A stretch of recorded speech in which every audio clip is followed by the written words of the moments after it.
ഈ പകൽ സമയം വാർത്താ ചാനലുകൾ കാണാതെ പോയ ആളുകൾക്ക് പകലുണ്ടായ വാർത്തകളിലേക്ക് ഒന്ന് കണ്ണ് വായിക്കാൻ ഒരു അവസരം. വാർത്താ പകൽ.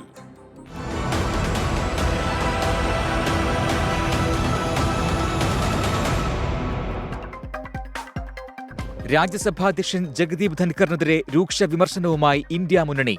ധൻഖർ ഒഴികെയുള്ള രാജ്യത്തിന്റെ ഉപരാഷ്ട്രപതിമാർ രാഷ്ട്രീയം കളിച്ചിട്ടില്ലെന്ന് മല്ലികാർജുൻ ഖർഗെ. രാജ്യസഭയിൽ നിയമത്തേക്കാൾ രാഷ്ട്രീയത്തിന് മുൻതൂക്കം നൽകിയെന്നും നേതാക്കൾ. ധൻഖറിനെതിരായ പ്രതിപക്ഷ നീക്കത്തെ പ്രതിരോധിച്ച് ബി.ജെ.പി. കടുത്ത വിമർശനവുമായി കേന്ദ്രമന്ത്രി കിരൺ റിജിജു.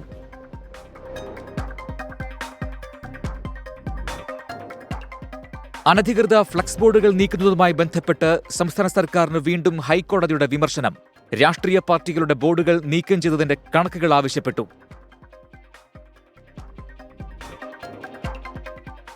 റേഷൻ കടകളുടെ സമയം പുനഃക്രമീകരിച്ചു. രാവിലെ 8:30 മുതൽ 12 മണിവരെയും വൈകിട്ട് 4 മുതൽ 7 വരെയും റേഷൻ കടകൾ തുറന്നു പ്രവർത്തിക്കും.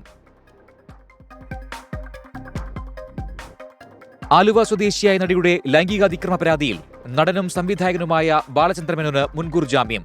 സംഭവം നടന്നിട്ട് 17 വർഷമായെന്നും സ്ത്രീകൾക്ക് മാത്രമല്ല പുരുഷന്മാർക്കും അന്തസ്സുണ്ടെന്നും ഉത്തരവിൽ ഹൈക്കോടതി. ഇന്ത്യ സഖ്യത്തെ കോൺഗ്രസ് തന്നെ നയിക്കണമെന്ന് DMK.